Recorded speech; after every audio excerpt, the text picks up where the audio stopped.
امام اعظم ابو حنیفہ رضی اللہ تعالی عنہ کا اسم گرامی نعمان اور والد کا نام ثابت اور آپ کی کنیت ابو حنیفہ ہے اور القاب امام الائمہ، سراج الائمہ اور امام اعظم ہے۔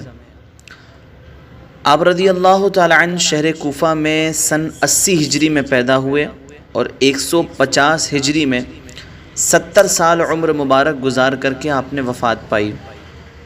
آپ کو بڑے جلیل القدر صحابہ اکرام سے شرف نیاز حاصل رہا اور حضرت فضیل بن عیاض رحمۃ اللہ تعالی علیہ، سیدنا ابراہیم بن ادھم رحمۃ اللہ تعالی علیہ اور بشر حافی جیسی عظیم ہستیاں آپ کے تلامذہ میں شامل رہی۔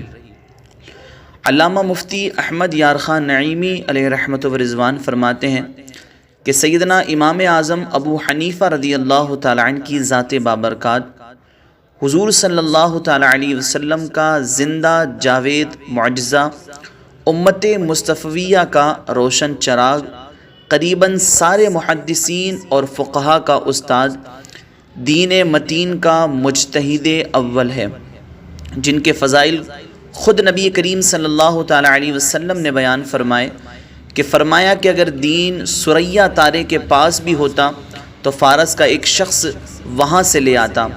آپ کا نام شریف نعمان ابن ثابت ابن زوقی ہے۔ حضرت زوقی یعنی کہ امام اعظم کے دادا فارسی نسل ہے اور آپ کی کنیت ابو حنیفہ، لقب امام اعظم آپ کے دادا حضرت علی رضی اللہ تعالی عنہ کے عاشق زار اور آپ کے خاص مقربین میں سے تھے۔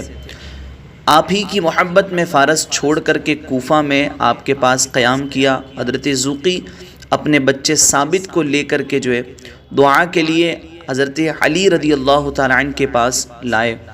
آپ نے دعا فرمائی اور بشارت دی کہ اس فرزند کے بیٹے سے عالم میں علم بھر جائے گا۔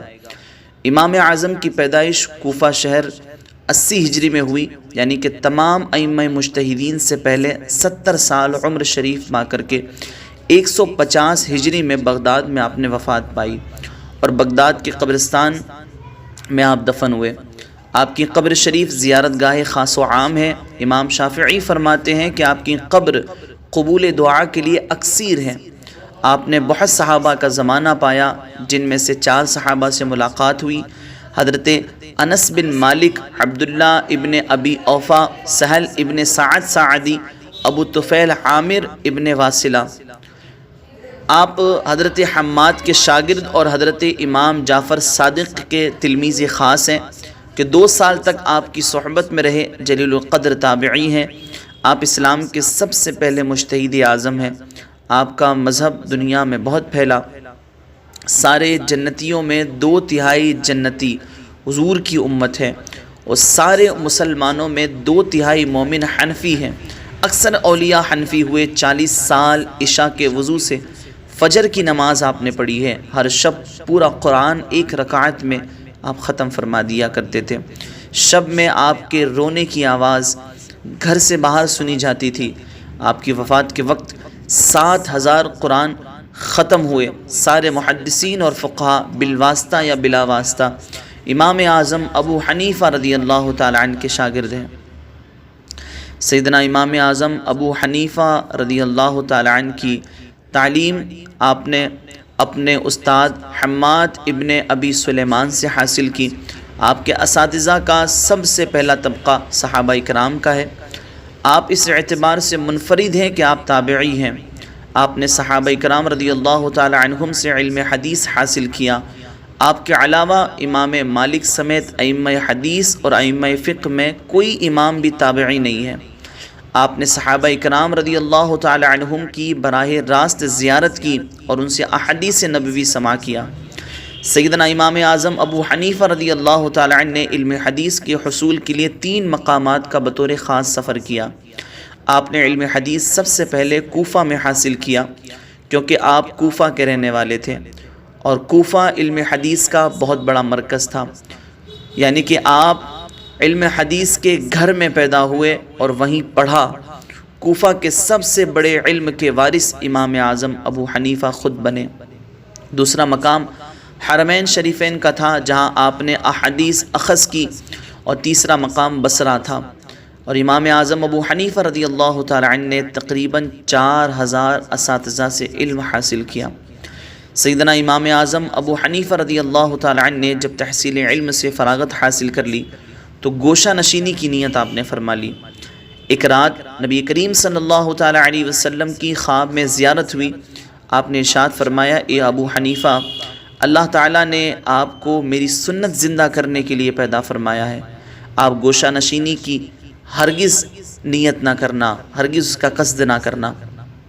سیدنا امام اعظم ابو حنیفہ رضی اللہ تعالی عنہ فرماتے ہیں کہ میں نے خواب میں دیکھا کہ میں رسول اللہ صلی اللہ علیہ وسلم کی قبر انور کھود کر کے ہڈیاں نکال رہا ہوں اور ان کو صاف کر رہا ہوں۔ اس سے آپ فرماتے ہیں کہ اس سے مجھے بہت زیادہ ڈر محسوس ہوا۔ میں نے امام ابن سیرین رحمۃ اللہ علیہ کے پاس اپنا خواب بیان کیا تو انہوں نے فرمایا کہ اگر یہ خواب سچا ہے تو آپ رسول اللہ صلی اللہ تعالی علیہ وسلم کی سنت کو زندہ کریں گے۔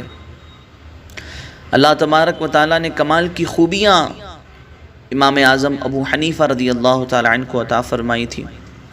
حضرت مسعر بن کدام رحمۃ اللہ علیہ فرماتے ہیں کہ میں نے امام اعظم ابو حنیفہ کی مسجد میں حاضر ہوا، دیکھا کہ نماز فجر ادا کرنے کے بعد آپ رضی اللہ تعالی عنہ لوگوں کو سارا دن علم دین پڑھاتے تھے، اور اس دوران صرف نمازوں کے وقفے ہوئے۔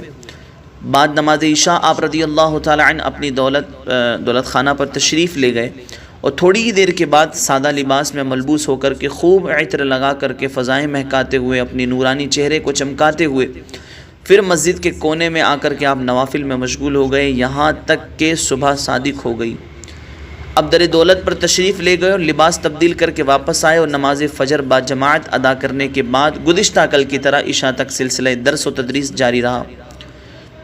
میں نے سوچا کہ آپ رضی اللہ تعالی عنہ بہت تھک گئے ہوں گے، آج رات تو زائد تھوڑا آرام فرما لیں گے، مگر دوسری رات بھی وہی معمول رہا، اور تیسرا دن اور رات بھی اسی طریقے سے گزرا۔ فرماتے ہیں راوی کہ میں بہت متاثر ہوا، اور میں نے قصد کر لیا کہ عمر بھر ان کی خدمت میں اب رہوں گا۔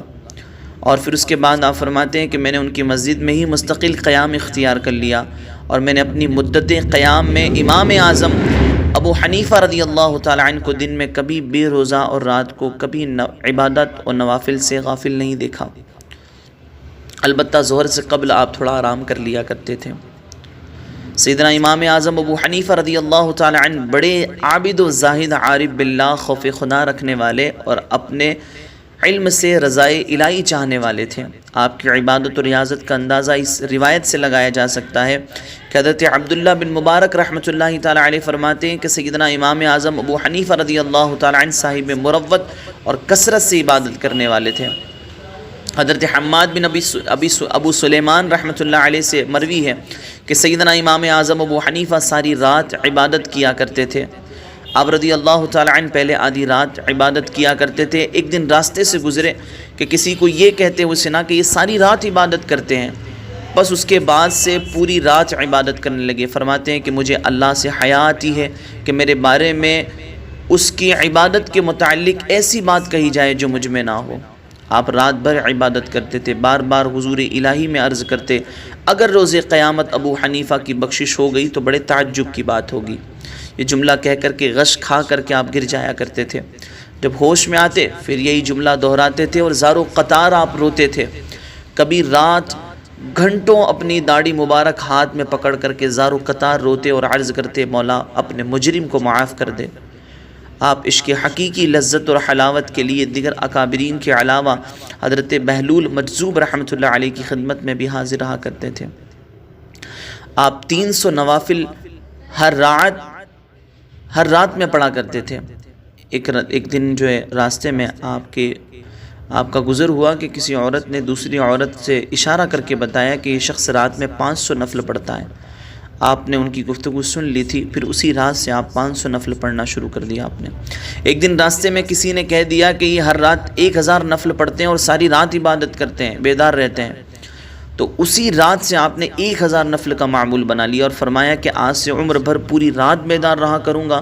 اور جب آپ کے شاگرد نے اس کی وجہ پوچھی تو آپ نے فرمایا کہ اللہ تعالیٰ کا ارشاد ہے کہ بعض بندے اپنی اس تعریف کو پسند کرتے ہیں جو ان میں نہیں ہے، اور میں ایسے گروہ میں شامل نہیں ہونا چاہتا۔ چنانچہ آپ مکمل 40 سال تک عشاء کے وضو سے فجر کی نماز ادا فرماتے رہے، اور طویل سجدوں کی وجہ سے آپ کے گھٹنوں میں اونٹ کے گھٹنوں جیسے نشان پڑ گئے تھے۔